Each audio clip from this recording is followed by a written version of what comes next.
After riding down from Mount Patriarch last night, we camped here on the shore of Lake Rotoiti and managed to get our tents pitched by 11 p.m.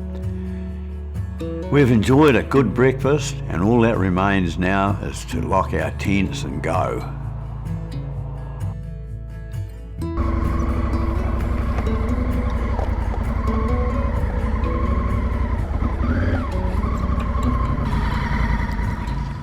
Lake's not far away, so while we wait, here's the day's plan. It's 16 kilometres to Howard Valley Road and another 5 kilometres to the start of the Porika Track.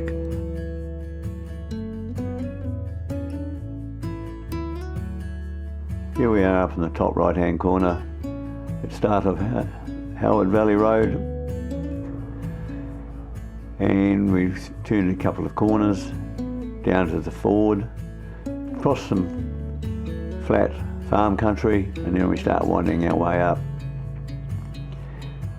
And at the top, and then we drop down a bit, but we're all along the top here, and then we start coming down and it gets very steep. And the road gets very clay, it would be very slippery and wet. It's got lots of fist-sized boulders on it, and it's very steep. Right the way down to the benched area here, to the lake. And the last part down to Lake Rotoroa.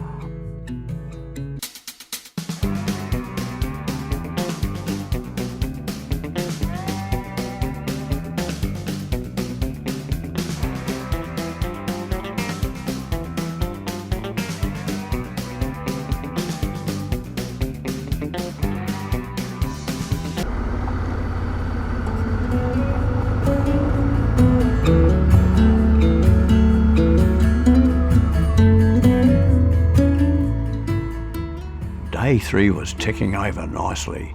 The Porika Track had been in my bucket list for some time, and here we were in the deep end of adventure once again. Life was good and I was looking forward to the day.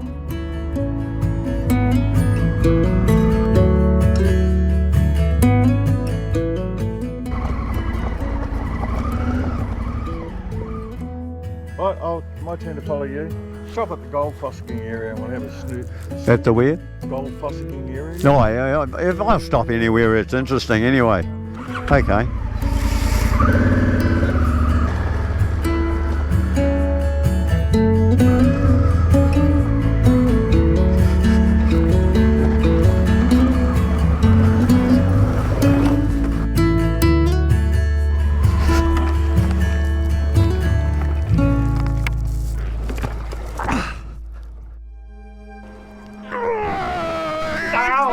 Carol, pick me up.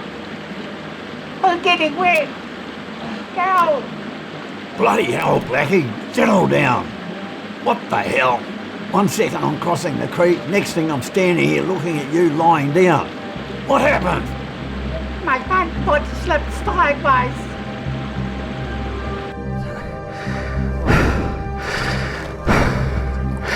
Yeah, I can take some gear off.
That's the culprit.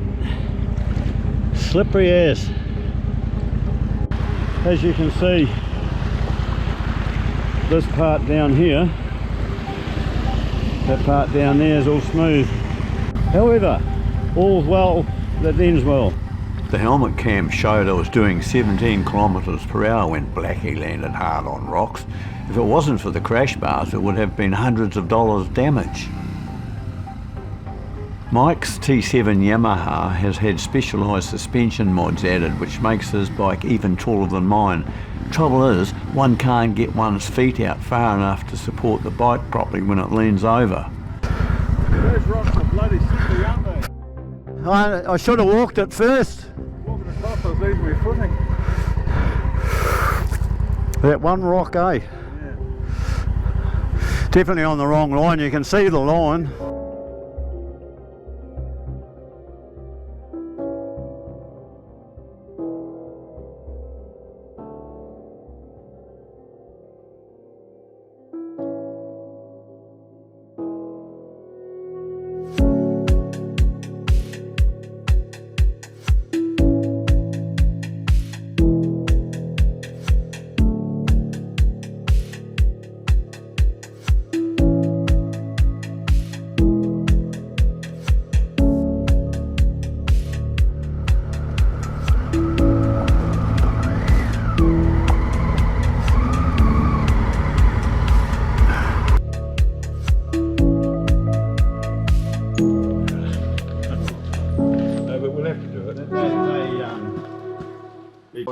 I took your bike down.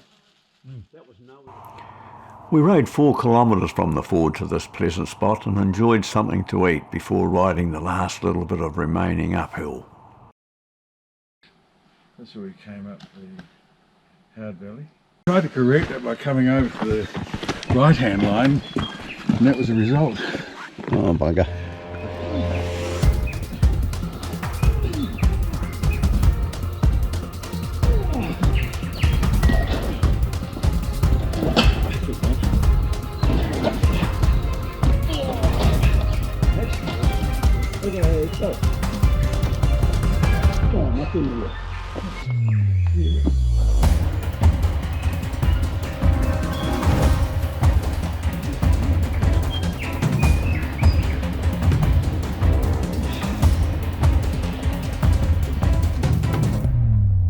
I wasn't sure about that bit there because I haven't been up it, so I kept going just in case it was shit. Now you're on the very top now. I had to ride this one up to the top. It was real difficult. Mike's doing bloody well, but it was just he dropped it, and of course, as you saw, it knocks your confidence around a bit, so he'll pick that up again, and it'll be a lot easier going down. His bike is much easier to ride than mine. He's got good suspension set up, but with mine, you just can flick the front out, and it's only my enduro experience. It allows me to recenter by instinct, basically. Not putting wind in my own sails. It is just the way it is, and it's a real challenge on this mother. And of course, we've got all our gear on it as well. So it is what it is, and we're having a ball.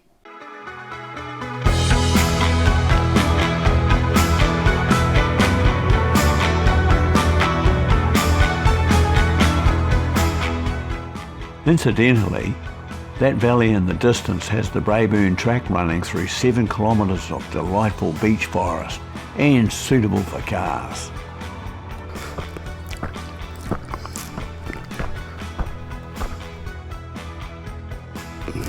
It starts getting steeper from now on. Time to concentrate.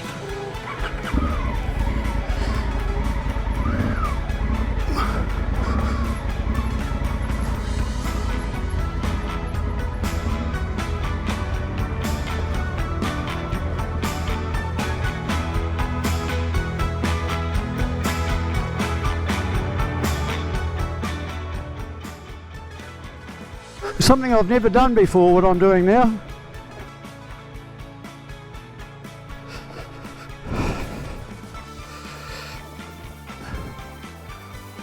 Riding heavyweight adventure bikes off-road can be challenging, especially when loaded up with luggage because they're top heavy at slow speeds. Going downhill with a fully loaded bike makes it hard to pull up, and the slower speeds make things difficult to maintain stability riding over and around fist-sized rocks. In fact, tackling the slow speed technical tracks is a lot more challenging and is more about picking lines and adjusting speed than holding the gas open. When negotiating steep downhill, in some situations stability can only be maintained by applying some throttle rather than braking. My bike with a tank of gas weighs 240 kilograms and 270 kilograms loaded with all my touring gear. Add me and my riding gear and that's another 85 kilograms. And I've got a bike weighing 350 kilograms or 770 pounds in the old way. That's 3/4 of a tonne. The top box weight is behind the back axle and high up, which goes against the principles of physics.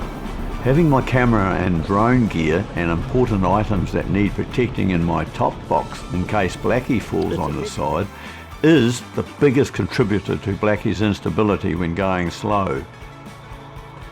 When things get too steep or too challenging to ride downhill, the only way to continue is to turn the motor off, leave it in gear and use the clutch as a rear brake and pedal with both feet on the ground.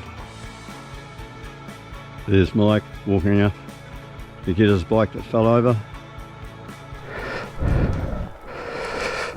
How did we get them down there, Dal? Pardon? How did we get them down there? Yeah, quite a feat, Mike. Come on.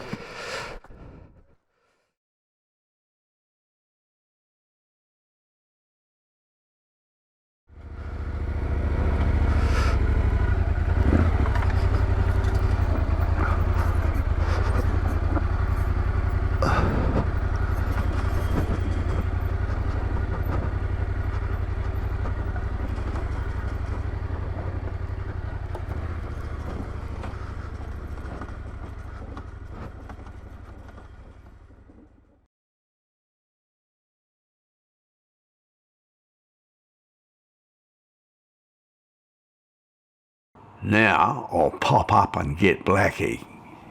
The worst of it was behind us and we weren't far from the bottom, but I wasn't to know worse things were to come. It was a similar corner but steeper and I screwed up. The bike fell downhill while I was turning and I landed palms down. I thought game over because my wrists felt like they were broken. To cut a long story short, I was able to continue but found out after the tour that I had fractured my scaphoid in both wrists. I got off lightly but was in constant discomfort for the remaining couple of weeks. Oh, yeah. It's all right with two strokes, eh? They were drowning there. This gentleman here was coming up just as we were finishing the gnarly bit, and he was on a DR400. Anyway, we didn't know how far to go of that shocking stuff that we were coming down, and he said, "You're right around that next corner," and he was right. Now he's given us fresh water, offered us a cup of tea and a coffee. So what's your name? Pat Griffin. Pat Griffin. Pat Griffin, I'm very pleased to meet you. Nice to meet you guys. Nice. So Awesome. he was on his way, but we warned him not to. I'm going to check that footage and make sure you're not telling me lies. Yeah. Well folks, once again, thank you for watching. The next video is day 4 to Hem the Springs via the Rainbow. If you want to watch more of the same, click the bell below and subscribe for automatic notifications. And don't forget to click the thumbs up. Stay safe and I'll see you soon.